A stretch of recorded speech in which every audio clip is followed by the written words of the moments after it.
내가 가진 자산이 우리나라에서 평균으로 본다면 어디쯤 되는지 궁금하신 분이 많으신 것 같아요. 저도 참 궁금했습니다.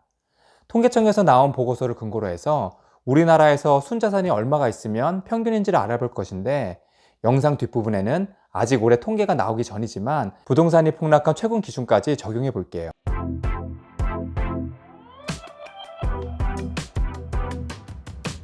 우리나라 평균 자산의 금액은 2022년 작년 기준으로 5억 4,772만 원입니다. 어떻게 생각하시나요?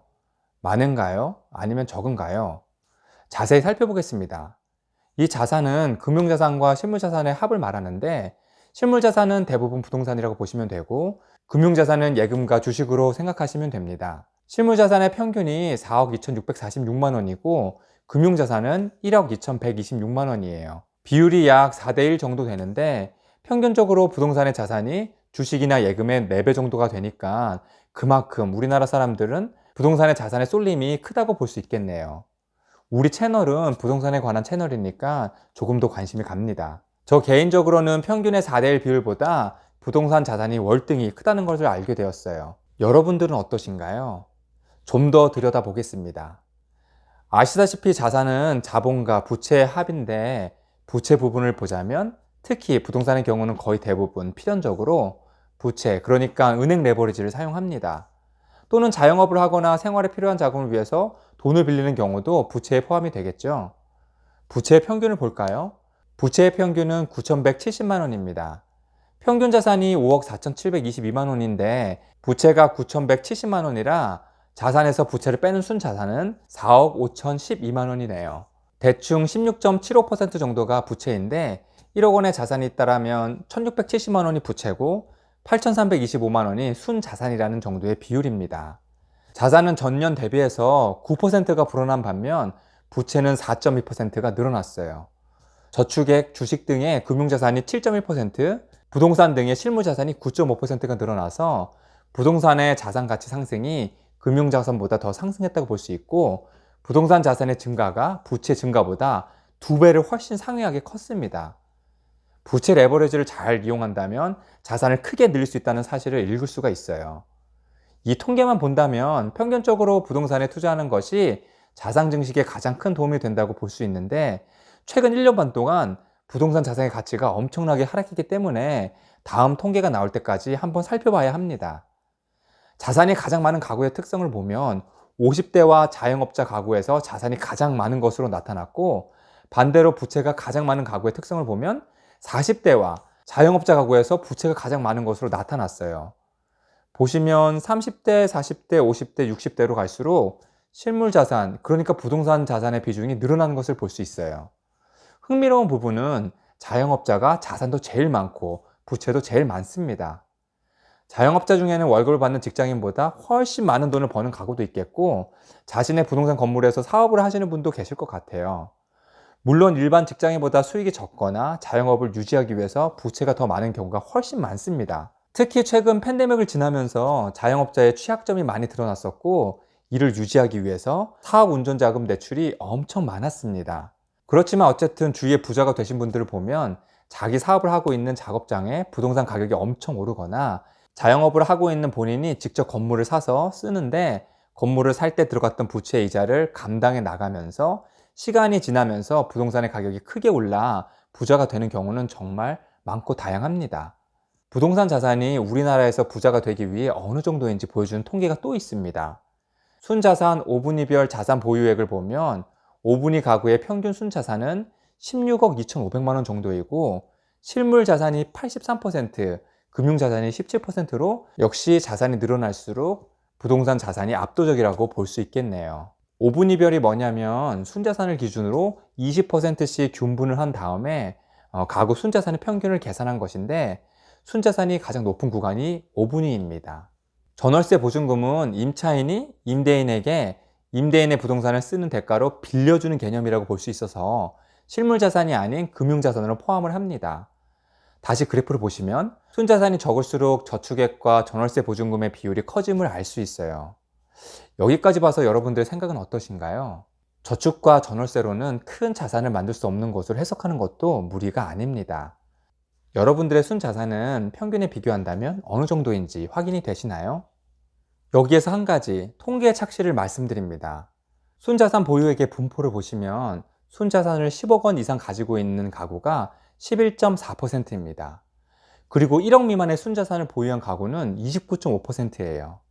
3.3가구 중에 한 가구는 1억 미만의 순자산을 가지고 있고 10가구 중에 한 가구는 10억 이상의 순자산을 가지고 있다고 볼 수 있습니다. 그렇게 본다면 1억 원에서 9억 원까지의 순자산을 가지고 있는 가구가 5가구 중 3가구 정도인데 3억 미만의 순자산을 가지고 있는 가구가 55.7%로 3억 원의 순자산을 가지고 있으면 상위 45% 정도가 됩니다. 앞서서 말씀드린 평균 순자산은 4억 5,012만 원인데 분포 통계를 보면 3억만 있어도 상위 45%가 되는 것이에요. 2억 5천만 원의 순자산 보유 가구라면 50% 중간의 분포가 되네요. 이렇게 통계를 여러 각도로 보면 나의 순자산이 어느 정도인지 사실적으로 확인할 수가 있습니다. 참고로 상위 1%의 순자산 기준은 32억 8천만 원입니다. 아까 상위 11.4%가 순자산 10억 원 이상을 가지고 있는 가구라고 말씀드렸었죠. 상위 1%의 순자산 기준은 32억 8천만 원이라고 보자면 10억 원 이상을 가진 상위 11.4%의 가구도 편차가 아주 크다는 의미입니다. 그런데 여기서 한 가지, 물론 32억도 아주 큰 돈이지만 상위 1% 기준이라고 하니 생각보다 그렇게 커 보이지는 않았습니다. 아닌가요? 여러분들은 어떻게 생각하시나요? 저는 이 통계를 보기 전에는 상위 1%는 32억 원보다는 더 클 줄 알았습니다. 자, 그런데 최근 1년 반 동안 우리들의 자산 평균 75%를 차지하는 실물자산, 즉 부동산의 가치가 엄청나게 하락하였습니다.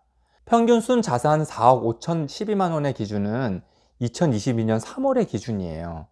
최근의 기사를 보면 평균 5천만 원의 순자산이 하락했다고 했는데 이는 2021년 말에 비하면 한국인들의 자산 수준이 11% 넘게 줄어든 것입니다. 이게 다 부동산의 자산 가치 하락 때문입니다.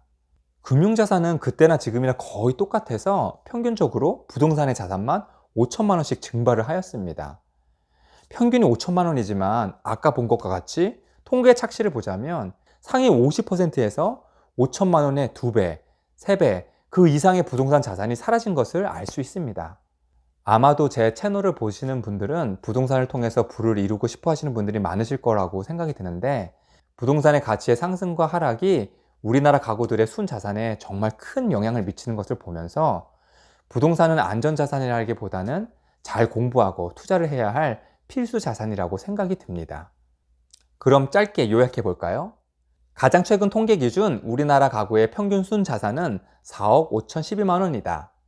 가장 많은 자산을 가지고 있는 가구는 50대 가구이고 자영업자 가구이다.